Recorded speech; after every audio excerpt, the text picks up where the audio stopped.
ملکوں کی حویلی میں رنگ برنگے کپڑے، خوشبو سے مہکتے پھولوں اور جگمگاتی روشنیوں کا ایک ایسا منظر بکھرا ہوا تھا جو کسی بھی آنے والے کو بتا رہا تھا کہ یہاں کوئی بہت بڑی خوشی کا موقع ہے۔ ہر در و دیوار کو خوبصورتی سے سجایا گیا تھا اور بڑے دروازے پر کھڑے ملازم ہر آنے والے کو خوش آمدید کہنے کے لیے تیار کھڑے تھے۔ اندر ہال میں گہما گہمی تھی، ہر طرف سے ہنسی، قہقہے، باتیں اور مبارک سلامت کی صدائیں آ رہی تھی، اور ان سب کے درمیان دلہن بنی صنم اپنی نظریں جھکائے بیٹھی تھی۔ اس کے چہرے پہ ہلکی مسکراہٹ ضرور تھی، مگر وہ ایک روایتی دلہن والی مسکراہٹ تھی، جیسے کسی نے سکھا دیا ہو کہ دلہن کو کیسے بیٹھنا ہے، کیسے دکھنا ہے اور کب مسکرانا ہے۔ مرحا بار بار اس کے پاس آتی، اسے ہنسانے کی کوشش کرتی، کبھی کہتی باجی دلہنوں کو ایسے نہیں بیٹھنا چاہیے، تھوڑا سا مسکرا لو، سب تمہیں دیکھ رہے ہیں، اور کبھی اس کے ہاتھوں کی مہندی دیکھ کر کہتی واہ باجی کتنی گہری رنگت ہے، لگتا ہے دولہا بھائی بہت محبت کریں گے۔ مگر صنم کا رد عمل بس ایک خاموش سا سر ہلانا ہوتا، جیسے وہ جسمانی طور پر وہاں ہے مگر اس کا دل کہیں اور ہے۔ مرحا کے لیے یہ موقع کسی خواب سے کم نہ تھا۔ اس کی بچپن کی سہیلیاں اس کے ارد گرد تھیں، وہ سب کو صنم کی شادی کی تیاریوں کے بارے میں بتا رہی تھی کہ کیسے اس نے خود دلہن کا جوڑا منتخب کیا، کیسے اس نے پولر والر کو بار بار ہدایت دی کہ اس کی باجی سب سے خوبصورت لگے، اور کیسے وہ خود ہر فنکشن میں دل و جان سے مصروف رہی۔ مگر سب کچھ کرنے کے باوجود مرحا کو ایک خلش سی محسوس ہو رہی تھی، جیسے سب کچھ ہوتے ہوئے بھی کچھ کمی رہ گئی ہو، اور وہ کمی صرف صنم کے چہرے پر اترتی خاموشی تھی۔ جب وہ اس کے پاس آئی اور ہلکے سے کہنے لگی کہ باجی آپ کچھ بول کیوں نہیں رہی، آپ کو پتہ ہے سب لوگ کہہ رہے ہیں کہ آپ بہت سنجیدہ ہیں، کسی کو یوں لگ رہا ہے جیسے آپ رو دیں گی، کسی کو یوں لگ رہا ہے کہ آپ خوش نہیں ہیں، مگر میں جانتی ہوں میری باجی ایسی نہیں ہے، آپ ہمیشہ ہنستی تھی، ہمیشہ مجھے کہتی تھی کہ خوش رہنے کا کوئی موقع ضائع نہیں کرنا چاہیے، اور آج جب آپ کی اپنی شادی ہے تو آپ خاموش کیوں ہیں؟ صنم نے ایک نظر اس کی طرف دیکھا، پھر نظریں جھکا لیں۔ مرحا نے پھر سے کہا باجی میں جانتی ہوں آپ کو گھر والوں سے دور جانے کا دکھ ہے، مگر یہ ہر لڑکی کی زندگی کا حصہ ہے، اور آپ کو تو خوش ہونا چاہیے کہ آپ کو فرجاد بھائی جیسے شوہر ملے ہیں جن کے چرچے پورے شہر میں ہیں۔ ہر لڑکی کی خواہش ہوتی ہے کہ اس کا شوہر ایسا ہو کہ سب تعریف کریں، اور آپ کو تو قسمت سے یہ سب ملا ہے۔ مرحا ہنستی جا رہی تھی اور صنم چپ بیٹھی تھی۔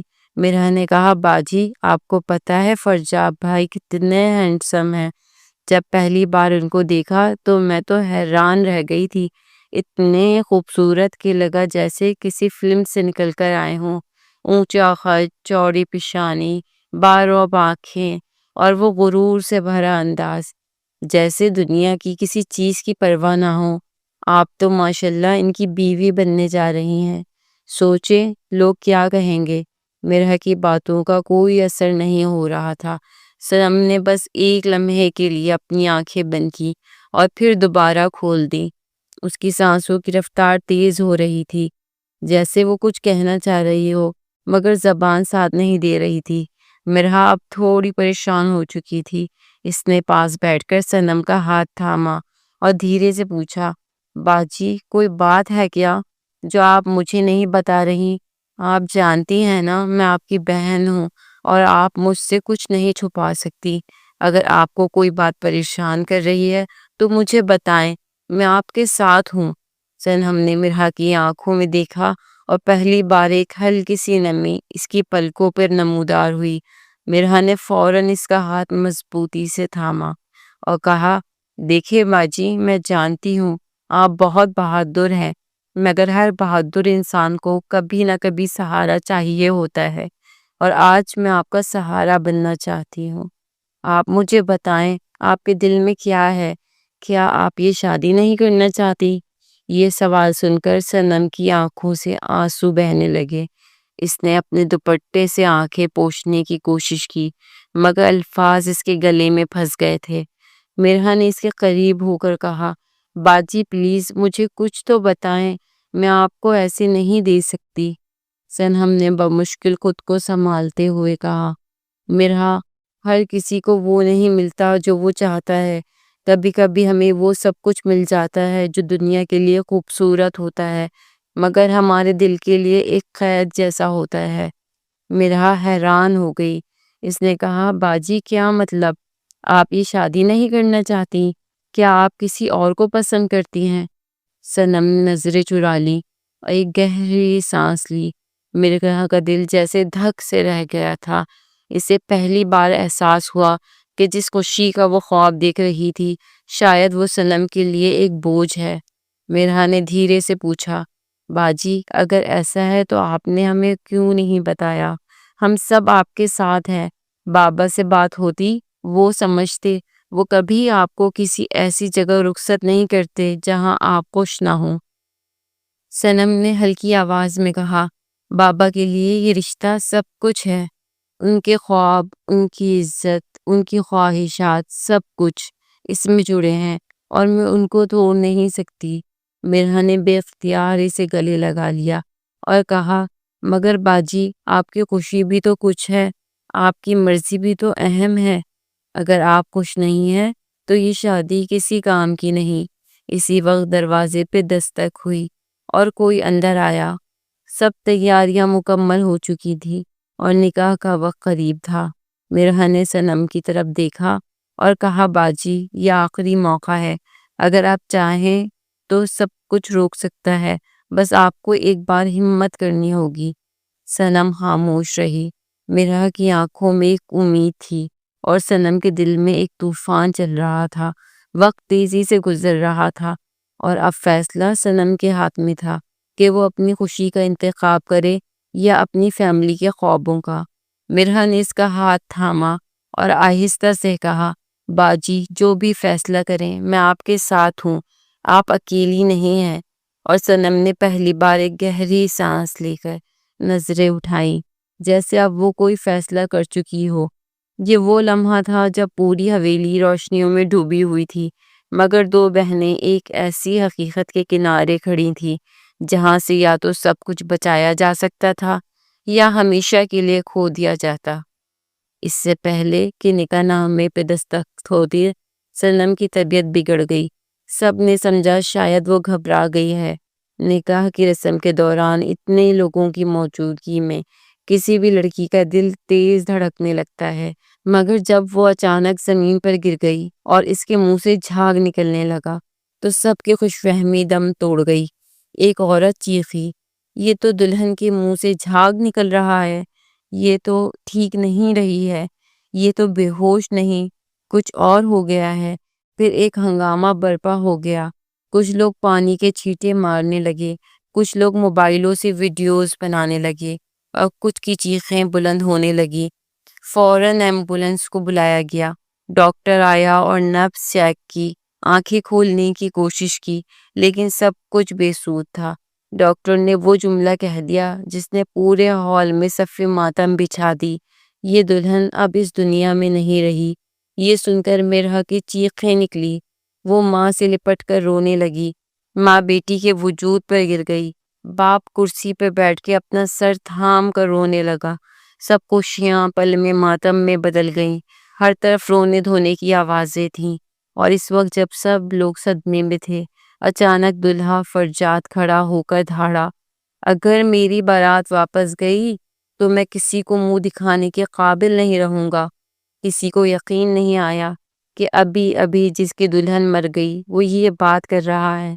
کسی نے کہا، بھائی ہمارے گھر کی بیٹی مر گئی ہے اور تمہیں اپنی عزت کی پڑی ہے۔ اس پر وہ مزید زور سے چلایا، سب کو اپنی اپنی ہی پڑی ہوتی ہے، میں یہاں سے خالی ہاتھ نہیں جاؤں گا، مجھے دلہن چاہیے اور اگر نہیں دی تو کسی کو زندہ نہیں چھوڑوں گا۔ کمرے کی فضا میں سناٹا چھا گیا۔ سب ایک دوسرے کو دیکھنے لگے۔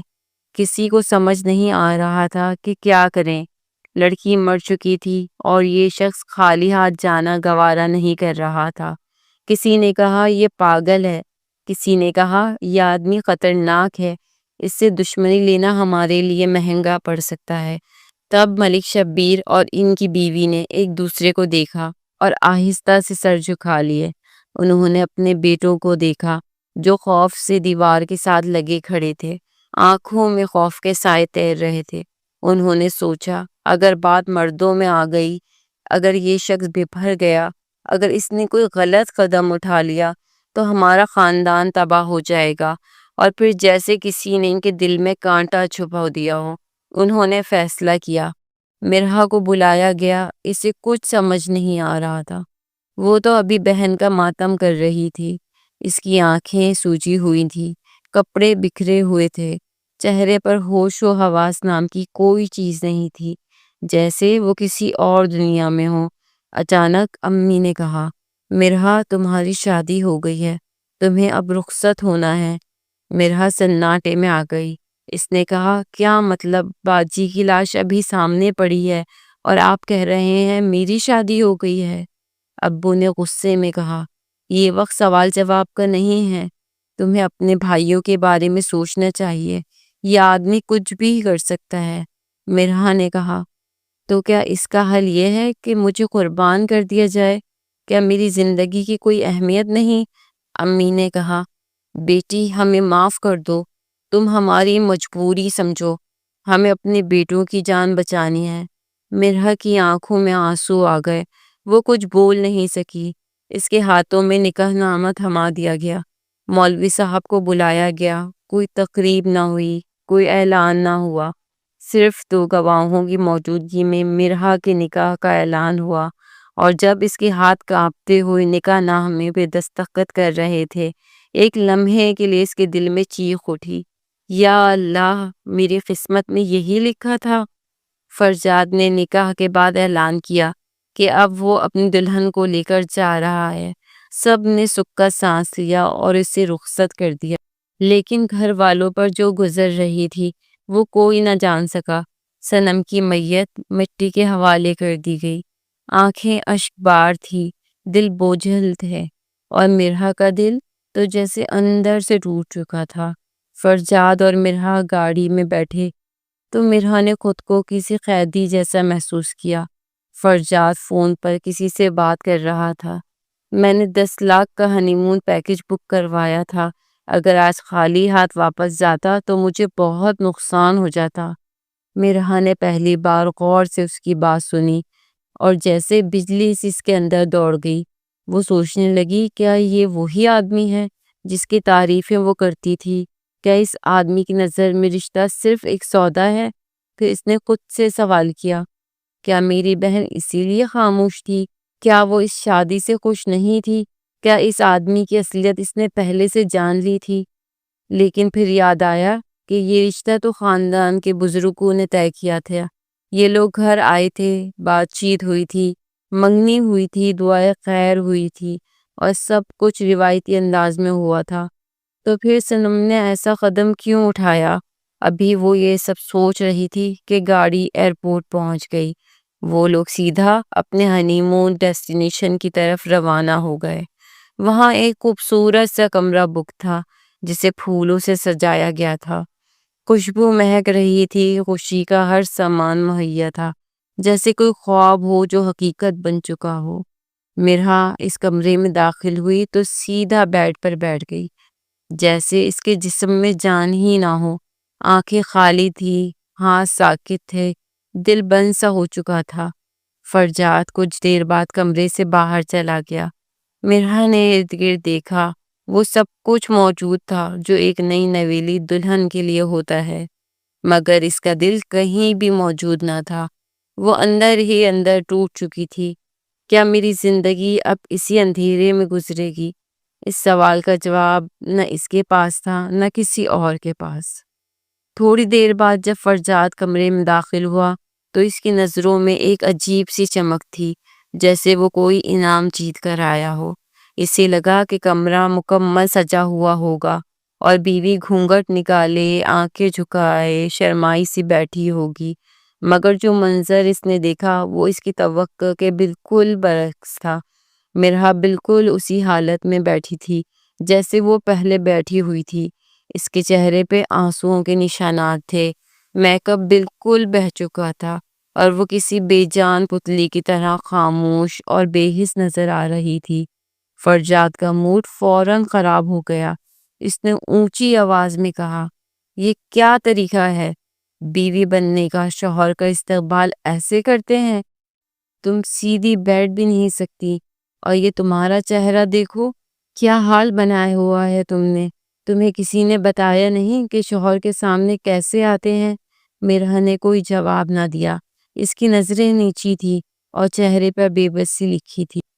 فرجاد نے ایک قدم آگے بڑھایا اور گررایا، میں ایک بار دو بار کہنے کا عادی نہیں ہوں، بیوی ہو تم میری، ہماری شادی ہوئی ہے، یہاں کسی سے ملنے نہیں آیا۔ فرجاد نے ایک قدم آگے بڑھایا اور گررایا، میں ایک بات دو بار کہنے کا عادی نہیں ہوں، بیوی ہو تم میری، ہماری شادی ہوئی ہے، یہاں کسی سے ملنے نہیں آیا، میں یہاں اپنی بیوی کے ساتھ وقت گزارنے آیا ہوں۔ اس نے پھر دیکھا کہ مرحا کچھ بول نہیں رہی تھی۔ اس بار وہ اور بپھر گیا اور زور سے بولا، بات کیوں نہیں کر رہی ہو؟ منہ میں زبان نہیں ہے کیا، یا تم بھی اپنی بہن کی طرح کسی اور کے خیالوں میں کھوئی ہو؟ یہ سنتے ہی مرحا نے حیرانی سے سر اٹھایا۔ اس کی آنکھیں نم تھیں، اس کے چہرے پہ حیرت کا سایہ تھا۔ اس نے آہستہ سے کہا، کیا مطلب تمہاری اس بات کا؟ کیا کہنا چاہتے ہو تم؟ فرجاد ہنسا اور بولا، تمہیں کیا لگتا ہے جب کوئی لڑکی اپنی شادی سے صرف 10-15 منٹ پہلے زہر کھا لیتی ہے تو اس کا کیا مطلب ہوتا ہے؟ صاف ظاہر ہے کہ اس کی زندگی میں کوئی اور تھا جسے وہ چھوڑنا نہیں چاہتی تھی اور اس سے بے وفائی نہیں کر سکتی تھی، اس لیے اس نے خود کو ختم کر لیا۔ مرحا کو ایسا لگا جیسے کسی نے اس کے دل پر چھری چلائی ہو۔ وہ تڑپ کر بولی، تم میری بہن پر الزام لگا رہے ہو، تمہیں شرم آنی چاہیے، میری بہن ایسی ہرگز نہیں تھی، وہ کسی کے ساتھ کوئی پیار محبت نہیں کرتی تھی، اس کی زندگی میں کوئی نہیں تھا، وہ تو بہت خاموش اور حساس سی تھی، ان کے دل میں کیا غم تھا یہ ہم بھی نہیں جان سکے، اور تم ہو کہ ان پہ الزام لگا رہے ہو، تمہیں یہ بھی خیال نہیں کہ وہ اب اس دنیا میں نہیں رہی۔ فرجاد نے قہقہ لگایا اور کہا، بولتی ہو تو اچھی لگتی ہو، لیکن تمہیں میرے ساتھ عزت سے بات کرنا چاہیے، شوہر ہوں تمہارا، اور شوہر کے ساتھ ایسے بات نہیں کی جاتی، اور یہ تو بالکل بھی ضروری نہیں کہ تم رونا دھونا کرو، میں تمہارے آنسوؤں سے متاثر ہونے والا نہیں ہوں، جاؤ اپنا میک اپ ٹھیک کرو اور تیار ہو کر آؤ۔ مرحا نے آنکھیں پوچھی اور کہا، کبھی نہیں جاؤں گی، کیوں مانوں تمہاری بات؟ تم میری بہن پہ الزام لگا رہے ہو، تمہیں اتنا بھی خیال نہیں کہ ابھی وہ دفن بھی نہیں ہوئی۔ اب مرحا زور زور سے رونے لگی، اس کی ہچکیاں نکل رہی تھی، اس کا دل جیسے پھٹنے کو تھا، لیکن فرجاد جیسے پتھر بن چکا تھا۔ اس نے ایک بار بھی اسے تسلی دینے کی کوشش نہ کی، بلکہ طنزیہ لہجے میں بولا، زیادہ باتیں کرنے کی ضرورت نہیں ہے، آج ہماری گولڈن نائٹ ہے۔ مرحا نے حیرت سے اس کی طرف دیکھا اور کہا، تمہیں اتنا بھی احساس نہیں ہے کہ ایک انسان مر گیا ہے، میری بہن مر گئی ہے، اور تم گولڈن نائٹ کی بات کر رہے ہو؟ فرجاد نے آگے بڑھ کر اس کا ہاتھ پکڑا اور زور سے گھسیٹتا ہوا باتھ روم کی طرف لے گیا اور کہا، چلو میرے ساتھ۔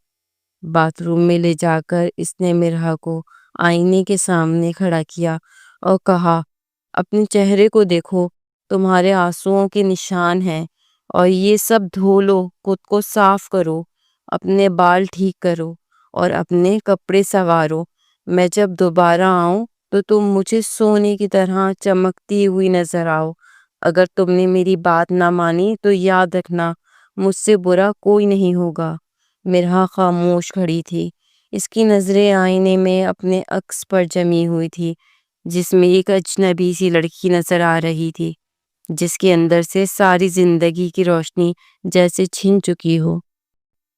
فرجاد دروازہ کھول کر باہر نکلتے ہوئے بولا، لڑکیاں تیار ہونے میں وقت لیتی ہیں، میں تمہیں 1 گھنٹے کا وقت دیتا ہوں، دوبارہ آیا تو تمہیں تیار دیکھنا چاہتا ہوں، اور اگر ایسا نہ ہوا تو پھر تم میرا اصل چہرہ دیکھو گی۔ اتنا کہہ کر وہ باہر چلا گیا۔ دروازہ بند ہوا۔ مرحا باتھ روم کے ٹھنڈے فرش پر بیٹھ گئی اور اس کے ہاتھ کپ کپا رہے تھے، آنکھوں سے آنسو بہہ رہے تھے اور دل میں ایک ہی سوال گونج رہا تھا، کیا میں اس کی بات مانوں یا نہیں؟ اس سوال کا کوئی جواب اس کے پاس نہیں تھا اور نہ ہی وہ کسی سے پوچھ سکتی تھی۔ فرجاد کو اگر دنیا میں کسی چیز سے دلچسپی تھی تو وہ اس کی عیاشی تھی، اس کی آزادی تھی، اور وہ خود تھا۔ اسے اس بات سے کوئی فرق نہیں پڑتا تھا کہ کوئی اس سے خوش ہے یا نہیں، اس کے لیے صرف وہی اہم تھا۔ وہ جو چاہتا تھا وہ جب چاہتا خوش ہوتا، جب چاہتا غصہ کرتا، جب چاہتا پیار کا دکھاوا کرتا اور جب چاہتا نفرت کا اظہار کرتا۔ اس کے لیے انسانوں کی حیثیت بس چیزوں جیسی تھی، جیسے کپڑے جو جب چاہے پہن لیے، جب چاہے اتار دیے۔ اس کا دل چاہا کہ ہنی مون پر بیوی کے ساتھ جائے، لیکن وہ یہ سوچ کر بھی آیا کہ رات کو تو بیوی کے ساتھ وقت گزاروں گا، مگر دن بھر تو دوستوں کے ساتھ مزے ہوں گے، سیر ہوگی، ہنسی مذاق ہوگا، اور وہ ان سب کے لیے اپنے 2 قریبی دوستوں کو بھی ساتھ لایا تھا۔ اس کا مزاج بھی ایسا ہی تھا۔ اس نے اپنے دوستوں سے یہی کہا تھا کہ دن میرے اور تمہارے ہوں گے، راتیں میری ہوں گی۔ وہ تینوں ہوٹل کے کمرے کے باہر بیٹھے تھے، ہاتھوں میں مشروب تھے اور باتوں میں گندی فکروں کی ملاوٹ تھی۔ دوست ہنس کر کہنے لگے، لگتا ہے شیر آج بھوکا رہ گیا ہے۔ فرجاد نے قہقہ لگا کر کہا، شیر کبھی بھوکا نہیں رہتا، عقل ٹھکانے لگا کر آیا ہوں، اب سب کچھ ٹھیک ہو جائے گا۔ وہ بس تھوڑی سی جذباتی ہے، تھوڑی ضدی ہے، لیکن عورت اگر وقت پر نہ سنبھالی جائے تو بگڑ جاتی ہے۔ وہ 2 گھنٹے وہیں بیٹھے رہے، باتیں کرتے رہے، ہنستے رہے، شراب پیتے رہے۔ فرجاد نے ایک نظر گھڑی کی طرف دیکھا اور کہا، اب تو اسے تیار ہو جانا چاہیے، اسے اتنا وقت کافی ہونا چاہیے تھا۔ اب اگر وہ نہ بدلی تو میں اسے خود بدل دوں گا، اور یہ میرا وعدہ ہے۔ کمرے میں داخل ہوتے ہوئے اس کے ذہن میں ایک ہی خیال تھا کہ اب وہ دلہن کی طرح تیار ہو کر بیٹھی ہوگی، سرخ لباس میں، مہکی مہکی سی آنکھوں میں خواب، لبوں پر شرم۔ مگر جیسے ہی اس نے دروازہ کھولا اور اندر قدم رکھا تو قدم جیسے زمین میں گڑ گئے۔ کمرے میں روشنی مدھم تھی، مگر اتنی تھی کہ منظر صاف نظر آئے۔ سامنے بیٹھ پر وہی لڑکی بیٹھی تھی جو اس کے نکاح میں آئی تھی، لیکن وہ نہ تو دلہن لگ رہی تھی نہ ہی عورت، وہ ایک زندہ لاش کی طرح لگ رہی تھی۔ اس نے سرخ لباس اتار کر سفید لباس پہن لیا تھا، ایسا سفید جو کفن جیسا لگتا ہے۔ اس کے چہرے پر ایک عجیب سی ویرانی تھی، جیسے دنیا سے اس کا تعلق ہی ختم ہو چکا ہو۔ اس کا میک اپ وہ سب دھو چکی تھی، آنکھوں کے نیچے سیاہ حلقے پڑ چکے تھے، بال کھلے ہوئے تھے، اور وہ اپنے وجود کے ساتھ ایسے بیٹھی تھی جیسے کوئی رشتہ ہی نہ رہا ہو۔ فرجاد کے اندر جیسے آگ لگ گئی۔ اس نے بلند آواز میں کہا، یہ کیا ضلالت ہے؟ میں نے کہا تھا کہ تیار ہو کر بیٹھو، اور تم نے یہ حال بنا لیا ہے۔ کیا سمجھتی ہو تم خود کو؟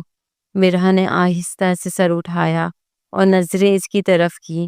اس کی آواز میں نہ خوف تھا اور نہ ہی ادب، بس ایک ٹوٹے ہوئے انسان کی بے بسی کی تھی۔ یہی میری حقیقت ہے، میں تمہارے لیے ہمیشہ ایسی ہی رہوں گی۔ نہ میرا جسم تمہیں قبول کرے گا، نہ میری روح۔ تم کچھ بھی کر لو، تمہیں میری طرف سے وہ سب کچھ کبھی نہیں ملے گا جس کے لیے تم نے مجھے خریدا ہے۔ فرجاد نے غصے سے کہا، بکواس بند کرو، تم نے مجھے کیا سمجھ رکھا ہے؟ میں تمہارا شوہر ہوں اور تمہارا فرض ہے کہ میری بات مانو۔ مرحا نے کہا، تم جیسے انسان کو صرف جسم سے مطلب ہوتا ہے، تمہیں نہ دکھ کا احساس ہے نہ صدمے کا۔ تمہیں تو یہ بھی یاد نہیں کہ میری بہن مر چکی ہے۔ تم نے مجھے صرف اس لیے خریدا تاکہ اپنی انا بچا سکو۔ تمہیں صرف اپنی خوشی کی فکر ہے۔ فرجات نے غصے سے قدم آگے بڑھایا، مگر پھر رک گیا اور کہا، تم جو بھی کہو تمہیں بدلنا پڑے گا۔ مرحا نے آہستہ سے کہا، نہیں، میں کبھی نہیں بدلوں گی۔ میں تمہارے لیے کبھی بھی دلہن نہیں بنوں گی۔ میں نے تمہاری خواہشات کو کبھی اپنا مقصد نہیں بنانا۔ میں تمہارے لیے ایک بند دروازہ ہوں۔ یہ سنتے ہی فرجات نے مزید برداشت نہ کیا اور اس کی طرف لپکا، مگر اچانک مرحا لڑکھڑانے لگی اور زمین کی طرف گرنے لگی۔ فرجات نے تیزی سے اسے تھام لیا اور چیخا، تمہیں کیا ہوا ہے؟ کیا کیا تم نے؟ مرحا نے کمزور آواز میں کہا، نیند کی گولیاں کھائی ہیں 3-4، مروں گی نہیں، بس ہوش میں نہیں آؤں گی، تمہاری شکل نہ دیکھ سکوں، بس اتنا کافی ہے۔ اتنا کہہ کر وہ اس کی باہوں میں لڑک گئی۔ فرجات نے گھبرا کر اس کا چہرہ دیکھا جو بے جان سا ہو چکا تھا۔ اس نے پانی کے چھینٹے مارے، مگر مرحا نے کوئی رد عمل نہ دیا۔ اس نے نبض چیک کی، دھڑکن موجود تھی، مگر وہ بے ہوش ہو چکی تھی۔ اس نے اسے آہستہ سے بیڈ پر لٹایا اور خود کرسی پر بیٹھ گیا۔ اسے لگا جیسے یہ سب کچھ اس کے ساتھ پہلی بار ہوا ہے۔ وہ سوچنے لگا کہ آخر یہ لڑکی ہے کون؟ یہ ایسی کیوں ہے؟ کیا اس کی بہن بھی ایسی ہی تھی؟ کیا یہ خاندان ہی پاگل ہے؟ کیا زندگی اسی طرح گزرے گی؟ باہر جانا چاہا تو قدم رک گئے، کیونکہ باہر اس کے دوست ہے۔ وہ جانتا تھا کہ اگر وہ باہر گیا تو وہ ہنسیں گے، سوال کریں گے اور اسے تماشا بنائیں گے۔ اس لیے وہ کمرے کا دروازہ بند کر کے اندر ہی بیٹھ گیا۔ ساری رات مرحا کو دیکھتا رہا، سوچتا رہا۔ اس کے دل میں ہزاروں سوال تھے۔ وہ کبھی اس کے چہرے کو دیکھتا، کبھی اس کی سانسوں کو سنتا، کبھی سوچتا کہ اسے کیسے قابو کیا جائے، اور کبھی دل میں خوف آتا کہ اگر یہ مر گئی تو کیا ہوگا۔ مرحا کسی زندہ لاش کی طرح بیڈ پر لیٹی تھی۔ نیند کی گولیاں اپنا کام کر چکی تھی اور فرجات کی آنکھوں سے نیند کوسوں دور تھی۔ رات گزر رہی تھی۔ کمرے میں صرف 2 انسان تھے، ایک جو بے حس ہو چکا تھا، دوسرا جو ہوش میں ہو کر بھی بے بسی میں ڈوبا ہوا تھا، اور ان کے بیچ وہ خاموشی تھی جو ہر لفظ سے زیادہ بھاری تھی۔ فرجات ساری رات صوفے پر سویا تھا۔ اس نے مرحا کو ہاتھ تک نہ لگایا، لیکن صبح کے وقت جب سورج کی روشنی کمرے میں پھیل چکی تھی اور مرحا کی آنکھ کھلی تو وہ چند لمحے کے لیے سب کچھ بھول گئی۔ اس نے دیکھا کہ بیڈ کی چادر کچھ یوں بکھری ہوئی تھی جیسے کوئی رات بھر اس پر کروٹیں بدلتا رہا ہو۔ فرجات بیڈ پر نہیں تھا۔ مرحا نے آنکھیں مسلیں اور ارد گرد نظریں دوڑائی۔ وہ کمرے کے صوفے پر لیٹا ہوا تھا، مگر کمرے کا منظر کچھ ایسا بنا ہوا تھا جیسے رات بھر سب کچھ ہو چکا ہو اور جیسے سب کچھ ٹھیک چل رہا ہو۔ مرحا نے ارد گرد دیکھا، کمرے کی فضا میں وہی مہک باقی تھی، لیکن دل میں ایک عجیب سی کراہت سی بھر گئی۔ اسے سمجھ آ گئی کہ فرجات نے شعوری طور پر یہ سب کچھ کیا ہے تاکہ اگر کوئی دیکھے تو یہی سمجھے کہ ان کے درمیان سب کچھ ہو چکا ہے۔ مرحا کا دل بیٹھ گیا۔ اس نے سوچا، یہ کیسا شخص ہے جسے کسی انسان کا کوئی خیال نہیں، جو دوسروں کی نظروں کے لیے ایک جھوٹا ماحول بنا دیتا ہے تاکہ خود کو سچا اور نارمل ظاہر کر سکے۔ اس کے دل میں اس آدمی کے لیے نفرت اور بڑھ گئی۔ اب وہ روزانہ نیند کی گولیاں کھانے لگی تاکہ کم از کم رات کا وقت اس کے لیے آسان گزر جائے۔ وہ جاگتی آنکھوں سے اس شخص کا چہرہ دیکھنا نہیں چاہتی تھی۔ وہ سوچتی کہ ایک انسان اتنا خود غرض کیسے ہو سکتا ہے۔ وہ سو جاتی تھی تاکہ خود سے بھاگ سکے، اپنے دل کی چیخوں کو بند کر سکے۔ ایک دن ایسا بھی آیا کہ فرجات کو مرحا کی عادت کا علم ہو گیا۔ اس نے اس کی نیند کی گولیاں چھپا دیں، اور جب رات آئی اور مرحا نے انہیں تلاش کیا تو اسے کچھ نہ ملا۔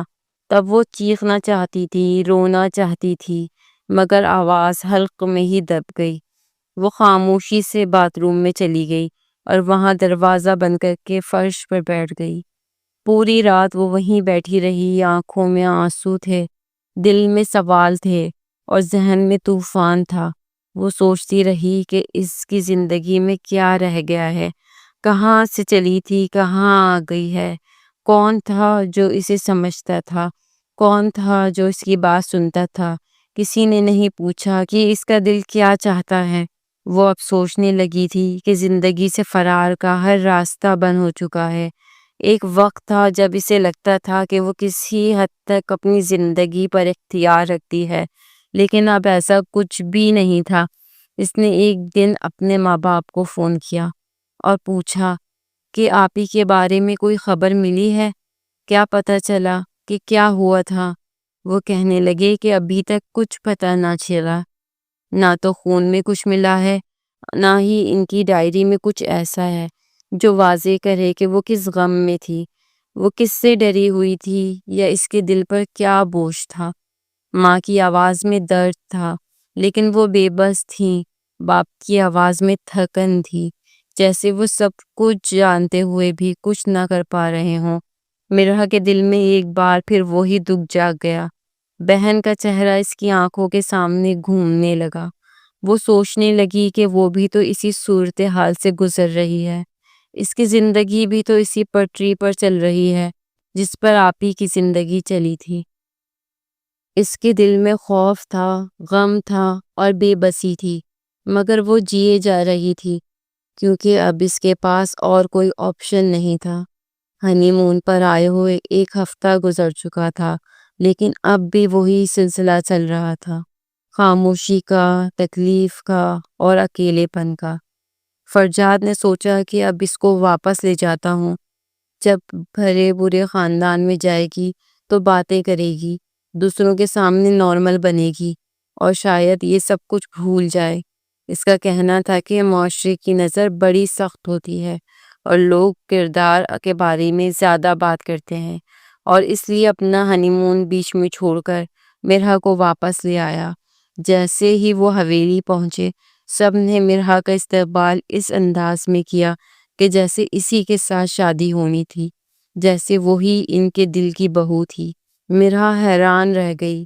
اس نے سوچا کہ شاید تانے سننے کو ملیں گے، کوئی کہے گا کہ تمہاری بہن نے تو ایسا کر دیا، ہم نے تو تمہیں مجبوری میں قبول کیا، لیکن ایسا کچھ بھی نہیں ہوا، بلکہ اسے بہت عزت سے اندر لایا گیا، اسے بہترین کمرہ دیا گیا، اس کے لیے چائے پانی کے اہتمام کیے گئے، نوکرانیاں کام میں لگی رہیں۔ جب مرحا نے نوکرانیوں سے پوچھا کہ یہ سب کیا ہے، کیوں مجھے اتنی عزت مل رہی ہے، تو وہ ہنس کر کہنے لگی، آپ تو فرجاد صاحب کی دلہن ہیں، کسی کی جرت نہیں کہ آپ کو کچھ کہے، بڑے صاحب بھی نہیں بول سکتے، نہیں تو چھوٹے صاحب تو پوری حویلی کو الٹ دیں گے۔ مرحا نے سوچا کہ یہ آدمی صرف دنیا کو ڈراتا نہیں، بلکہ خود کے ماں باپ کو بھی اپنے کہے سے کانپنے پر مجبور کر دیتا ہے۔ اس نے یہ بھی سوچا، کیا یہی وجہ تھی کہ آپ ہی چپ تھی؟ کیا وہ بھی اسی حویلی میں اتنی گھٹن محسوس کرتی تھی؟ اب مرحا اسی حویلی میں رہنے لگی۔ وہ جان گئی تھی کہ یہاں کے اصول مختلف ہیں، اسے یہاں تیار ہونا پڑتا ہے، لوگوں کے سامنے اچھے کپڑے پہننے پڑتے تھے، مسکرانا بھی پڑتا تھا۔ وہ نیند کی گولیاں بھی اب نہیں کھا سکتی تھی کیونکہ کمرے میں ہر وقت کسی نہ کسی کا آنا جانا لگا رہتا تھا۔ فرجاد اب اس کے قریب نہیں آتا تھا، وہ صرف دوستوں میں رہتا یا پھر کہیں باہر رہتا، اور جب آتا تو مرحا سے دو لفظ بھی نہیں کہتا، جیسے وہ اب بھی اس سے خفا ہو، یا شاید اسے اب کوئی دلچسپی نہیں رہی تھی۔ مرحا کا دل روز مرتا تھا۔ وہ ہر روز خود کو آئینے میں دیکھتی اور سوچتی، کیا میں وہی لڑکی ہوں جو ایک وقت میں خوشی سے اپنی بہن کی شادی پر ناچ رہی تھی؟ کیا میں وہی مرحا ہوں جس کے دل میں امید تھی؟ اور اب اس کے سامنے ایک ویران راستہ تھا جس پر اسے چلنا تھا، چاہے وہ چاہے یا نہ چاہے۔ فرجاد کو اب یہ بات سمجھ آنے لگی تھی کہ مرحا ایک عام سی لڑکی نہیں ہے۔ اس کی خاموشی، اس کی ضد، اس کا سارا رویہ اس کے لیے اب پراسرار ہوتا جا رہا تھا۔ پہلے پہل تو وہ صرف انا کی تسکین کے لیے اس رشتے کو لے کر چل رہا تھا، لیکن اب کچھ بدلنے لگا تھا۔ اسے مرحا کا انداز، اس کی آنکھیں، اس کی خاموشی، اس کی بے نیازی، سب کچھ اچھا لگنے لگا تھا۔ مگر اس کے دل میں بھی انا تھی۔ وہ نہیں چاہتا تھا کہ مرحا یہ جانے کہ وہ اس کے لیے بدل رہا ہے یا اس سے کچھ مانگنے آیا ہے۔ اس لیے وہ حویلی میں سب کے سامنے عام شوہر کی طرح برتاؤ کرتا، اس سے بات کرتا، اس کی پسند ناپسند کا خیال رکھتا، مہمانوں کے سامنے اس کے ساتھ بیٹھتا، یہاں تک کہ اس کی تعریف بھی کر دیتا۔ لیکن جیسے ہی وہ کمرے میں آتے، دونوں ایک دوسرے سے ایسے بیگانہ ہو جاتے جیسے کبھی کوئی تعلق رہا ہی نہ ہو۔ مرحا بھی اس رشتے کو نبھانے میں کوئی دلچسپی نہیں رکھتی تھی۔ وہ روز یہ سب کچھ سہتی رہی، مگر کبھی فرجاد سے کوئی امید نہیں رکھی۔ وہ اپنے دل کو مار چکی تھی۔ وہ جانتی تھی کہ یہ زندگی ویسی نہیں ہوگی جیسی وہ چاہتی تھی، اس لیے اب وہ صرف وقت گزار رہی تھی۔ فرجاد کی یہ بات اسے پریشان کرنے لگی تھی کہ آخر یہ لڑکی بدل کیوں نہیں رہی، وہ اتنی خاموش کیوں ہے۔ وہ چاہتا تو تھا کہ سب کچھ ختم کر کے آگے بڑھ جائے، لیکن اس کے دل میں ایک ضد سی آ گئی تھی کہ مرحا کو اپنی طرف مائل کرے، لیکن مرحا ہر بار اس کی امید کو توڑ دیتی تھی۔ کئی دن گزر گئے، وہ دونوں ایک ہی کمرے میں اجنبیوں کی طرح رہ رہے تھے۔ فرجاد نے اب مرحا کے قریب آنا بھی چھوڑ دیا تھا۔ اس کا کہنا تھا کہ وہ کسی کی مرضی کے بغیر ہاتھ نہیں لگاتا۔ وہ جان چکا تھا کہ مرحا کو زبردستی سے نہیں جیتا جا سکتا۔ ایک دن فرجاد کمرے میں داخل ہوا تو مرحا اپنی کتاب پڑھ رہی تھی۔ فرجاد نے دروازہ بند کیا اور آ کر کرسی پر بیٹھ گیا۔ تھوڑی دیر خاموشی رہی، پھر وہ بولا کہ میں تم سے ایک ضروری بات کرنا چاہتا ہوں۔ مرحا نے نظریں اٹھا کر اس کی طرف دیکھا، لیکن کچھ بولی نہیں۔ فرجاد نے بات شروع کی کہ دیکھو، میں جانتا ہوں یہ رشتہ تمہاری مرضی سے نہیں ہوا، اور شاید میری طرف سے بھی اس میں محبت نہیں تھی۔ ابتدا میں نے تمہیں قبول نہیں کیا۔ تمہاری جگہ تمہاری بہن تھی جو اب اس دنیا میں نہیں رہی، اور تم ایک مجبوری کے تحت میرے نکاح میں آئی، لیکن اب بہت وقت گزر چکا ہے۔ فرجاد تھوڑا رکا، پھر بولا کہ میں چاہتا ہوں کہ ہم دونوں اپنی زندگی کے بارے میں کوئی فیصلہ کریں۔ اگر تمہیں لگتا ہے کہ یہ رشتہ تمہیں کچھ نہیں دے سکتا اور تم اس میں خوش نہیں ہو سکتی، تو تم آزاد ہو۔ میں تمہیں اس رشتے سے الگ کر دیتا ہوں۔ تم واپس اپنے ماں باپ کے گھر جا سکتی ہو۔ اسے لگا کہ مرحا شاید روئے گی، چیخے گی، اسے کہے گی کہ نہیں، میں یہ گھر نہیں چھوڑنا چاہتی، یا یہ کہ طلاق کا داغ میں اپنے ماتھے پر نہیں لینا چاہتی، کیونکہ کوئی بھی لڑکی طلاق لینا نہیں چاہتی۔ وہ اپنے دل میں ایک امید لیے بیٹھا تھا کہ شاید مرحا اس کے ساتھ رہنے کا فیصلہ کرے گی، شاید وہ کہے گی کہ نہیں، ایسا نہ کرو۔ لیکن مرحا نے سکون سے اپنی کتاب بند کی اور آہستہ سے کہا، جیسا آپ کی مرضی، مجھے کوئی مسئلہ نہیں۔ اگر آپ چاہیں تو میں چلی جاؤں گی۔ فرجاد جیسے کچھ لمحوں کے لیے سن ہو گیا۔ اس نے حیرت سے مرحا کی طرف دیکھا۔ اسے اپنے کانوں پہ یقین نہ آیا۔ وہ سمجھ ہی نہ پایا کہ یہ کیا ہوا۔ اس نے کہا کہ تمہیں کوئی اعتراض نہیں، تم فوراً تیار ہو کہ یہ رشتہ ختم ہو جائے؟ مرحا نے سرد لہجے میں کہا کہ آپ نے کہا تھا کہ اگر میں نہیں رہنا چاہتی تو آپ آزاد کر دیں گے، اور میں نے کہہ دیا کہ مجھے کوئی اعتراض نہیں ہے۔ فرجاد کے چہرے کا رنگ بدل گیا۔ وہ جس رد عمل کی امید کر رہا تھا وہ تو ملا ہی نہیں۔ وہ سوچنے لگا، کیا واقعی مرحا اس سے اتنی بیزار ہے کہ اس نے کبھی دل سے اس رشتے کو قبول ہی نہیں کیا؟ وہ کچھ لمحے خاموش بیٹھا رہا، پھر اٹھا اور بغیر کچھ کہے کمرے سے باہر چلا گیا۔ اس کے دل میں ایک عجیب سی الجھن تھی، ایک خلش تھی جو اسے چین نہ لینے دے رہی تھی۔ مرحا نے دوبارہ اپنی کتاب کھولی اور پڑھنے لگی، لیکن اس کی آنکھیں دھندلا چکی تھی۔ وہ ظاہر تو کر رہی تھی کہ سب کچھ ٹھیک ہے، لیکن اس کے دل میں ایک طوفان تھا، وہ بھی ٹوٹ چکی تھی۔ دونوں کی ضد جیت چکی تھی، لیکن دل کہیں پیچھے رہ گئے تھے۔ مرحا کی زندگی ایک ایسی کشمکش کا شکار ہو چکی تھی جہاں ہر بات ایک نئے زخم کی صورت میں دل پر گرتی جا رہی تھی۔ وہ روز یہ سوچتی کہ آخر اس کی معصوم بہن نے وہ قدم کیوں اٹھایا جس نے پوری زندگی کو بدل کر رکھ دیا تھا۔ وہ بار بار اپنے دماغ میں وہ لمحہ دہراتی جب وہ ہنستی کھیلتی تھی، جب وہ اپنی دل کی باتیں کرتی تھی، جب وہ کبھی کبھی چپ ہو جاتی تھی جیسے کسی خوف نے اسے جکڑ لیا ہو۔ مرحا کو ہمیشہ شک رہا کہ شاید فرجاد اور صنم کے درمیان شادی سے پہلے کوئی بات چیت ہوئی ہو، شاید فرجاد نے اسے کوئی ایسی بات کہی ہو جو اس کے لیے ناقابل برداشت تھی، شاید اس نے ڈرا دیا ہو، دھمکا دیا ہو کہ وہ اپنے ساتھ وہ سب کچھ کرنے والا ہے جو کسی بھی لڑکی کا سب سے بڑا خوف ہوتا ہے۔ مرحا کے دل میں یہ شک پلتا رہا، دن رات اسے تنگ کرتا رہا، لیکن وہ یقین نہیں کر پا رہی تھی کیونکہ اس کے پاس کوئی ثبوت نہیں تھا، کوئی بات ثابت نہیں ہو رہی تھی۔ لیکن پھر ایسا ہوا جو کسی طوفان سے کم نہ تھا۔ مرحا کے ماں باپ نے ایک دن فون کیا اور ان کی آواز میں وہ گھبراہٹ، وہ دکھ تھا جو سب کچھ کہہ رہا تھا۔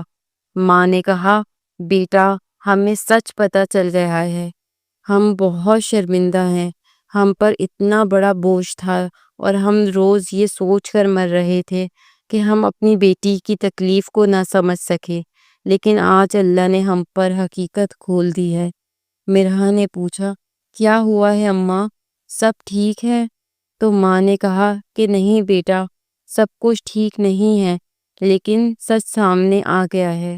ماں نے بتایا کہ دراصل وہ رشتہ جو صنم کے لیے آیا تھا وہ صرف فرجاد کا نہیں تھا، بلکہ کچھ مہینے پہلے صنم کی چاچی نے بھی اپنے بیٹے کے لیے صنم کا رشتہ مانگا تھا، لیکن تمہارے ابا نے وہ رشتہ بڑی نرمی سے اور عزت کے ساتھ رد کر دیا تھا۔ انہوں نے بس اتنا کہا تھا کہ ہم نے بیٹی کے لیے اور رشتہ دیکھ لیا ہے، لیکن اس بات کا تمہاری چاچی کو بہت برا لگا، وہ اس بات کو برداشت نہ کر سکی۔ اس نے دل میں ٹھان لیا کہ وہ اس انکار کا بدلہ ضرور لے گی۔ مرحا کی سانسیں جیسے رک گئیں۔ اس نے پوچھا، کیا کیا چاچی نے؟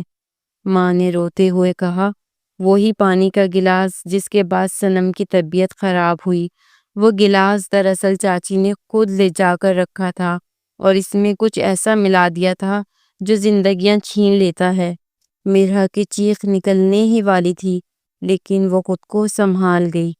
ماں کہنے لگی کہ ہم سب تو یہی سمجھتے رہے کہ وہ خود ہی جانے کا فیصلہ کر گئی، لیکن اب پتہ چلا ہے کہ وہ تو گھبرا رہی تھی، پریشان تھی۔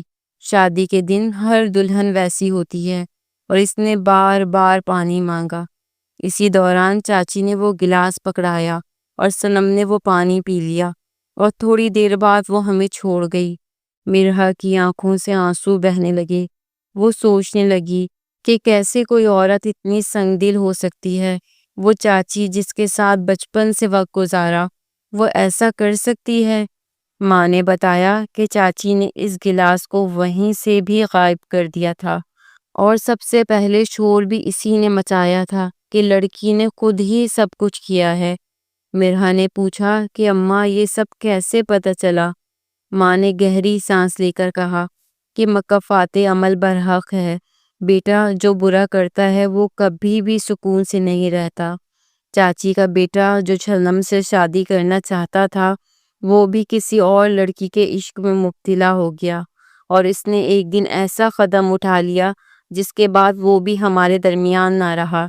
جب چاچی نے اپنے جوان بیٹی کو کھویا تو وہ تڑپ اٹھی، اور آخرکار اس نے سب کے سامنے سچ بول دیا۔ اس نے خود قبول کیا کہ جو پانی کا گلاس اس دن صنم کو دیا گیا تھا وہ اسی نے تیار کیا تھا، اور اس میں وہ چیز ملائی تھی جس نے صنم کی زندگی ختم کر دی۔ مرحا کے ہاتھ کانپنے لگے، اس کے دل میں ایک ہوک سی اٹھی، وہ دیوار سے ٹیک لگا کر بیٹھ گئی۔ ماں نے کہا کہ بیٹا، اب ہمیں یقین ہو گیا ہے کہ فرجاد کا اس باب میں کوئی قصور نہیں تھا۔ وہ بھی تو صرف بارات لے کر آیا تھا اور سب کچھ اچانک ہو گیا تھا۔ مرحا خاموش ہو گئی۔ وہ سوچنے لگی کہ وہ دن رات فرجاد کو مجرم سمجھتی رہی۔ وہ سمجھتی رہی کہ شاید اس نے میری بہن کو کچھ ایسا کہہ دیا تھا کہ وہ برداشت نہ کر سکی، لیکن سچ کچھ اور نکلا۔ اب وہ سوچنے لگی اس سب کے بعد وہ کیسے خود کو سنبھالے، کیسے اس رشتے کو دیکھے، کیسے اس شخص سے نظر ملائے جسے وہ اب تک گناہ گار سمجھتی رہی۔ زندگی ایک بار پھر بدلنے لگی تھی۔ مرحا کھڑکی کے پاس بیٹھی باہر دیکھ رہی تھی۔ آسمان پر بادل چھائے ہوئے تھے، ہوا میں نمی سی تھی، جیسے موسم بھی اس کی خاموشی کو محسوس کر رہا ہو۔ فرجاد کمرے میں داخل ہوا، تھوڑی دیر اسے دیکھتا رہا، پھر آہستہ سے بولا، تم سے کچھ بات کرنی ہے۔ مرحا نے پلٹ کر نہیں دیکھا، لیکن اس کی سانسوں کی رفتار بتا رہی تھی کہ وہ سن رہی ہے۔ فرجاد آہستہ قدموں سے چلتا ہوا اس کے قریب آیا اور کرسی پر بیٹھ گیا۔ دیکھو مرحا، میں جانتا ہوں کہ ہمارے درمیان بہت کچھ ایسا ہوا ہے جو نہیں ہونا چاہیے تھا۔ میں نے تمہیں کبھی وہ عزت نہیں دی جس کی تم حقدار ہو، تمہیں کبھی یہ احساس نہیں ہونے دیا کہ تم میری بیوی ہو۔ وہ تھوڑا رک کر بولا، لیکن اب جب سب کچھ واضح ہو چکا ہے، جب مجھے یہ معلوم ہو چکا ہے کہ تمہاری بہن کے ساتھ جو ہوا اس میں میرا کوئی ہاتھ نہیں تھا، اور تمہیں بھی پتہ چل چکا ہے کہ میرا دل کبھی بھی اس قدر سخت نہیں تھا جتنا تم سمجھتی رہی ہو۔ مرحا خاموش رہی، وہ اب بھی کھڑکی کے پار دیکھ رہی تھی۔ فرجاد نے اپنی بات جاری رکھی، ہم دونوں ایک ہی چھت کے نیچے رہتے ہیں، دن رات ایک دوسرے کو دیکھتے ہیں اور اجنبیوں کی طرح جیتے ہیں۔ تمہیں نہیں لگتا کہ اگر قسمت نے ہمیں ایک بندھن میں باندھ ہی دیا ہے تو ہم اس رشتے کو ایک موقع دے سکتے ہیں؟ مرحا نے ذرا سا سر جھکا لیا۔ فرجاد کی آواز اب دھیمی اور نرم ہو گئی، مرحا، میں تم سے کچھ مانگنے نہیں آیا، میں صرف چاہتا ہوں کہ تم مجھ سے بات کرو، مجھے اپنا دل کھول کر دکھاؤ، مجھے اپنے لفظوں سے کہو کہ تمہیں کیا چاہیے۔ مرحا کے لب ہلے لیکن آواز نہ نکل سکی۔ فرجاد نے ایک لمبی سانس لی اور کہا، کبھی کبھی انسان کی خاموشی سب کچھ کہہ جاتی ہے، شاید تمہاری خاموشی بھی مجھے بہت کچھ بتا رہی ہے، لیکن میں سننا چاہتا ہوں تمہارے منہ سے۔ مرحا کی آنکھیں نم ہو گئیں، لیکن وہ پلکیں نہیں جھپکا رہی تھی۔ فرجاد اٹھ کر کھڑا ہو گیا اور بولا، شاید میں تم تک اپنی بات پہنچانے میں ناکام رہا ہوں، شاید میری تڑپ تمہیں محسوس نہیں ہو رہی، شاید تمہیں میری موجودگی سے کوئی فرق نہیں پڑتا۔ وہ دروازے کی طرف بڑھا، پھر مڑ کر کہا، کل شام میں تمہیں طلاق نامہ دے دوں گا تاکہ تم آزاد ہو سکو، تم اپنی نئی زندگی شروع کر سکو۔ لیکن دروازہ کھولتے وقت وہ رکا اور آہستہ سے کہا، جانتی ہو مرحا، دل کا حال لفظوں سے چھپا نہیں رہتا، شاید میری نظروں سے تم نے دیکھ لیا ہو کہ میں تمہیں کھونا نہیں چاہتا۔ وہ باہر چلا گیا۔ مرحا کی آنکھوں سے ایک آنسو ٹوٹ کر گرا اور کھڑکی کے شیشے پر جا پڑا، جیسے موسم بھی اس کی حالت بیان کر رہا ہو۔ کمرے میں خاموشی چھا گئی، صرف دل کی دھڑکنیں باقی رہ گئیں جو کسی انکہی کہانی کا آغاز بننے جا رہی تھی۔ مرحا اس دن خاموشی سے کمرے میں آ گئی تھی، لیکن دل میں طوفان اٹھ رہا تھا۔ اس نے فرجاد کو فون پر وہ سب کچھ کہتے سن لیا تھا جو اس نے کبھی الفاظ میں نہ سنا تھا۔ اس کے دل میں کوئی نرم گوشہ تھا، وہ اپنی محبت چھپائے پھر رہا تھا۔ وہ واقعی مرحا سے محبت کرنے لگا تھا اور اسی لیے اسے آزاد کرنے آ رہا تھا تاکہ وہ خوش رہ سکے۔ مرحا کے قدم لرزنے لگے، آنکھیں نم ہو گئی اور وہ دیوار کے ساتھ لگ کر بیٹھ گئی۔ دل میں عجیب سی کشمکش تھی کہ کیا کرے، کیسے کرے، لیکن اب اسے یقین ہو گیا تھا کہ یہ شخص وہ نہیں ہے جو دکھائی دیتا ہے۔ اس کے دل میں جذبہ ہے، احساس ہے اور شاید وہ واقعی بدلنا چاہتا ہے۔ مرہا اٹھ کر آئینے کے سامنے کھڑی ہو گئی۔ اس نے اپنے آنسو پوچھے اور سوچنے لگی کہ آج اگر یہ موقع ہاتھ سے نکل گیا تو شاید کبھی واپس نہ آئے گا۔ جس شخص کو وہ دن رات برا کہتی رہی، اب وہ اسے اپنانا چاہتا تھا، اور وہی شخص اسے آزاد کرنے کے لیے تیار بیٹھا تھا۔ اس نے آہستہ آہستہ اپنے بال سنوارے۔ سادگی میں جو حسن ہوتا ہے وہ مرہا کے چہرے پہ آج کھل کر آ گیا تھا۔ اس نے سفید اور ہلکے گلابی رنگ کا جوڑا پہنا، جیسے کوئی نئی دلہن پہنتی ہے۔ کمرے کی سجاوٹ اس نے اپنے ہاتھوں سے کی، ہر چیز ترتیب سے رکھی، ایک ایک گوشہ صاف کیا، اور آخر میں خود جا کر بستر پہ وہی انداز اپنایا جو وہ کبھی اپنے بہن کے چہرے پہ دیکھا کرتی تھی۔ مرہا کا دل زور زور سے دھڑک رہا تھا، لیکن اب وہ فیصلہ کر چکی تھی کہ وہ رشتہ نبھانا چاہتی ہے۔ وہ ہر سچائی کو جاننے کے بعد بھی اس شخص کے ساتھ زندگی گزارنے کا حوصلہ رکھتی ہے۔ ادھر فرجاد اپنے کمرے کی طرف آ رہا تھا۔ ہاتھ میں ایک لفافہ تھا جس میں وہ کاغذ تھا جو سب کچھ ختم کر سکتا تھا، لیکن دل کے کسی کونے میں افسوس کا سا احساس تھا، جیسے کچھ چھننے جا رہا ہو۔ دروازہ کھلا اور وہ اندر داخل ہوا۔ جیسے ہی نظر سامنے پڑی وہ ٹھٹک گیا، ایک لمحے کو رک گیا۔ اسے اپنے حواسوں پر یقین نہ آیا۔ سامنے وہی لڑکی بیٹھی تھی جس کے ساتھ وہ ساری زندگی گزارنا چاہتا تھا۔ سادگی میں ڈوبا ہوا حسن اس کے چہرے پہ ایک نئی روشنی لیے ہوئے تھا۔ وہ بالکل خاموش تھی، لیکن اس کی آنکھیں بہت کچھ بول رہی تھی۔ فرجاد کے قدم رک گئے۔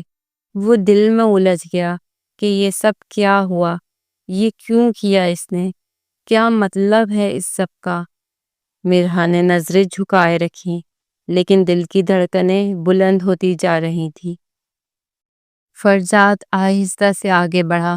ہاتھ میں لفافہ اب بھی تھا، لیکن آنکھوں میں حیرت تھی۔ وہ بولا، یہ سب کیا ہے؟ مرہا نے آہستہ سے کہا، جو آپ سننا چاہتے تھے۔ فرجاد نے کچھ دیر اسے دیکھا، پھر کہا، میں یہاں ایک کاغذ دینے آیا تھا جو شاید اب بے معنی لگنے لگا ہے۔ مرہا خاموش رہی۔ فرجاد نے لفافہ میز پر رکھ دیا اور کرسی پہ بیٹھ گیا۔ کمرے کی خاموشی اب بہت کچھ کہہ رہی تھی۔ فرجاد نے تھوڑے توقف کے بعد کہا، میں جانتا ہوں تم نے میری وہ ساری باتیں سن لی ہیں جو میں نے فون پہ کی تھی۔ مرہا نے ہلکی سی سر ہلا کر اس بات میں جواب دیا تھا۔ فرجاد نے کہا، تو پھر کیوں یہ سب کیوں؟ مرہا نے اب نظر اٹھائی اور ایک پل کے لیے کہا، کیونکہ شاید میں بھی وہی محسوس کرنے لگی ہوں جو آپ بہت پہلے سے محسوس کر رہے تھے۔ فرجاد نے گہری سانس لی اور کہا، تو پھر کیا یہ رشتہ آج سے دوبارہ شروع ہو سکتا ہے؟ مرہا نے نظریں جھکائی اور سر ہلا دیا۔ فرجاد نے اپنے دل میں ایک شکر کا کلمہ پڑھا اور اس کی طرف بڑھا۔ لفافہ اب بھی میز پر پڑا تھا، لیکن اب اس کی کوئی حیثیت نہ رہی تھی۔ کمرے میں نئی ہوائیں چلنے لگی تھی، جیسے ساری کائنات بھی اس فیصلے پر مسکرا اٹھی ہو۔ وہ لمحہ جب مرہا نے ہاں کہی، وہ پل جس نے دو اجنبی دلوں کو ایک ساتھ باندھ دیا، وہ گھڑی جب ایک نیا رشتہ حقیقت میں ڈھل گیا، وہ سب کچھ ایسا تھا جیسے قدرت نے دیر سے ہی سہی مگر وہی لکھا تھا جو ہونا تھا۔ فرجاد نے پہلی بار مرہا کی آنکھوں میں وہ چمک دیکھی جو کسی دلہن کی آنکھوں میں اس وقت ہوتی ہے جب وہ دل سے راضی ہو جائے، جب وہ اپنی زندگی کے ہر لمحے کو اس شخص کے ساتھ جینے کا ارادہ کر لے جو اب اس کا نصیب ہے۔ مرہا نے وہ سب کچھ پیچھے چھوڑ دیا جو اسے تکلیف دیتا تھا۔ اب اس کے دل میں صرف ایک ہی بات تھی، یہ رشتہ میرا ہے اور مجھے ہی اسے سنوارنا ہے۔ فرجاد نے بھی دل سے توبہ کی، ہر غلطی کا ازالہ کیا، خود کو بدلنے کا وعدہ کیا، اور سب سے بڑھ کر اس نے مرہا کو وہ مقام دیا جو ایک بیوی کو ملنا چاہیے۔ کچھ ہی دن بعد فرجاد نے کہا کہ تم تیار ہو جاؤ، ہم دوبارہ چلیں گے، وہیں جہاں ہم پہلے گئے تھے، لیکن اس بار ہم مسافر نہیں، ہم ساتھی ہوں گے۔ ہم دونوں ہنی مون کے لیے دوبارہ اسی جگہ گئے، لیکن اب نہ مرحا کی آنکھوں میں اداسی تھی، نہ فرجاد کی زبان پر تلخی۔ وہ خوبصورت شام تھی، سورج آہستہ آہستہ سمندر میں ڈوب رہا تھا، اور فرجاد اور مرحا ہاتھوں میں ہاتھ ڈالے کنارے پر چل رہے تھے۔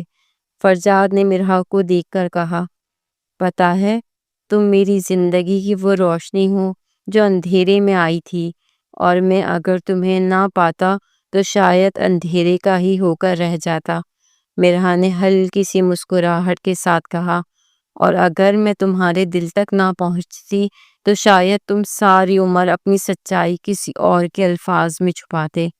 فرجاد نے مرحا کا ہاتھ اپنے سینے پر رکھا اور کہا، یہ دل اب تمہارا ہے، یہاں تمہاری حکومت ہے۔ رات کے کھانے کے بعد وہ دونوں واپس ہوٹل آئے۔ کمرہ وہی تھا، لیکن ماحول بدلا بدلا تھا۔ دلوں میں سکون تھا، ایک نیا جذبہ تھا، ایک نیا احساس تھا۔ مرحا نے جیسے ہی کمرے کا دروازہ بند کیا، فرجاد نے آہستہ سے اس کی کمر میں ہاتھ ڈال کر اسے قریب کر لیا۔ مرحا نے ایک لمحے کے لیے شرم سے نظریں جھکا لی۔ فرجاد نے کہا، اب تمہاری یہ شرم میری جان لینے لگی ہے۔ مرحا نے کہا، اب میں تم سے دور نہیں جانا چاہتی۔ فرجاد نے مرحا کے ماتھے پہ پیار سے بوسہ دیا اور کہا، تم اب میری زندگی ہو، اور تمہیں ہر حال میں خوش رکھنا میرا فرض ہے۔ وہ لمحے لمحے کو جیتے رہے۔ وہ رات ان کے درمیان پہلی مکمل رات تھی جو سچائی، محبت اور احساس سے بھری ہوئی تھی۔ صبح جب سورج کی روشنی کمرے میں داخل ہوئی تو مرحا نے آنکھ کھولی اور دیکھا کہ فرجاد اسے دیکھ رہا تھا۔ اس نے کہا، تم ابھی تک جاگ رہے ہو؟ فرجاد نے کہا، اگر خوابوں کی ملکہ میرے پہلو میں ہو تو نیند کیسے آ سکتی ہے؟ مرحا نے شرم سے چادر میں خود کو لپیٹ لیا، لیکن چہرے کی مسکراہٹ نے ساری باتیں کہہ دی۔ دن گزرنے لگے، محبت بڑھنے لگی، اور وہ ایک دوسرے کو ایسے جاننے لگے جیسے برسوں سے ساتھ ہوں۔ ایک دن بارش ہو رہی تھی۔ ہوٹل کے کمرے کے باہر وہ دونوں بالکنی میں کھڑے تھے۔ بارش کے قطروں نے ماحول کو اور رومانی بنا دیا تھا۔ فرجاد نے کہا، آج دل کر رہا ہے تمہیں اپنی باہوں میں لے کر ساری دنیا سے چھپا لوں۔ مرحا نے کہا، تو کیا روک رہا ہے؟ فرجاد نے آہستہ سے مرحا کو اپنے سینے سے لگا لیا اور کہا، اگر تم ساتھ ہو تو بارش بھی خوشی کا ایک گیت لگتی ہے۔ ایک دن وہ دونوں پہاڑوں کی طرف گئے۔ ہوا میں خنکی تھی، لیکن دلوں میں گرمی تھی۔ وہاں ایک خوبصورت جھیل کے کنارے وہ بیٹھے تھے۔ مرحا نے اپنے سر کو فرجاد کے کندھے پہ رکھا اور کہا، کاش وقت یہیں رک جائے۔ فرجاد نے کہا، وقت رک نہیں سکتا، لیکن ہم ان لمحوں کو یادوں میں قید کر سکتے ہیں۔ رات کے وقت ہوٹل کے کمرے میں ایک اور خوبصورت لمحہ آیا، جب فرجاد نے مرحا کے لیے ایک انگوٹھی نکالی اور کہا، یہ میری طرف سے ایک وعدہ ہے کہ میں ساری زندگی تمہارے ساتھ رہوں گا۔ مرحا کی آنکھیں نم ہو گئیں۔ اس نے انگوٹھی پہن لی اور کہا، میں تمہیں اپنا دل دے چکی ہوں، اب تم ہی میرے سب کچھ ہو۔ یہ سب کچھ کسی خواب کی طرح تھا، لیکن حقیقت میں وہ دونوں اب خوابوں جیسی زندگی جی رہے تھے۔ ہنی مون کے دن مکمل ہوئے۔ وہ واپس حویلی آئے تو سب نے ان کا استقبال کیا۔ مرحا اب سچ میں دلہن لگ رہی تھی، ایک ایسی دلہن جو دل سے اس رشتے کو قبول کر چکی تھی۔ فرجاد نے سب کو بتایا کہ وہ اپنی پرانی زندگی چھوڑ چکا ہے، اب وہ صرف اپنی بیوی کے ساتھ ایک نیا آغاز کرنا چاہتا ہے۔ مرحا کو ہر دن محبت سے بھرپور لگنے لگا۔ فرجاد نے اسے تحفوں سے، خوشبوؤں سے اور باتوں سے سجا دیا۔ ایک دن جب دونوں شام کو حویلی کے باغ میں بیٹھے تھے تو فرجاد نے کہا، مجھے نہیں معلوم کہ میرے ساتھ کیا ہوا ہے، لیکن اب میں تمہارے بغیر کچھ نہیں۔ مرحا نے اس کی طرف دیکھا اور کہا، محبت کا یہی جادو ہوتا ہے۔ فرجاد نے اسے گلے لگا لیا اور کہا، میری دنیا تم ہو۔ وہ شامیں، راتیں، دن اور پل اب ان کے تھے، جہاں صرف محبت تھی، احساس تھا، اور ایک ایسا رشتہ تھا جو آزمائشوں کے بعد مضبوط ہوا تھا۔ مرحا نے اپنی ڈائری میں لکھا، وہ یہ رشتہ جو زبردستی بنا تھا لیکن اب یہ میری سانسوں میں بس گیا ہے۔ فرجاد نے بھی اپنی زندگی کی کتاب میں لکھ دیا، مرحا وہ روشنی ہے جس نے اندھیرے کو مات دی۔ اس طرح یہ دو اجنبی وہ بن گئے جن کے درمیان کبھی صرف خاموشی تھی اور اب صرف محبت۔ کبھی کبھی زندگی میں ایسے موڑ آتے ہیں جہاں کچھ اجنبی لوگ اچانک ہماری دنیا میں داخل ہو جاتے ہیں۔ ان کے آنے سے پہلے ہم ان کے بارے میں کچھ نہیں جانتے، نہ ان کی باتیں، نہ ان کی عادتیں، نہ ان کی سوچ، اور نہ ہی ان کا ماضی۔ ایسے میں ایک رشتہ قائم کرنا آسان نہیں ہوتا، کیونکہ انسان کو وقت چاہیے ہوتا ہے کسی کو سمجھنے کے لیے، اس پر بھروسہ کرنے کے لیے، اور دل سے اسے قبول کرنے کے لیے۔ جب کوئی رشتہ اچانک بن جائے اور اس کا فیصلہ ہمارے اختیار کے بغیر ہو جائے تو دل میں سوال اٹھتے ہیں، الجھنیں جنم لیتی ہیں، اور کبھی کبھی ایک عجیب سی کشمکش وجود میں آ جاتی ہے۔ ایسے رشتے جن میں جذبات کی ابتدا نہ سمجھی سے ہو اور وہ وقت کے ساتھ یا تو مکمل بکھر جاتے ہیں یا پھر محبت کی ایسی گہرائی پیدا کرتے ہیں جو ہر امتحان میں کامیاب ہو جاتی ہے۔ جب انسان دل سے کسی کو جاننے کی کوشش کرتا ہے تو اس کی خاموشی بھی سمجھ آنے لگتی ہے، اس کی خوشی بھی اپنائی جاتی ہے اور اس کے غم بھی اپنے بن جاتے ہیں۔ اجنبی جب اپنے بن جائیں تو وہ ہر درد کا مرہم ہوتے ہیں، ہر تنہائی کا ساتھی ہوتے ہیں، اور ہر لمحے کی مسکراہٹ بن جاتے ہیں۔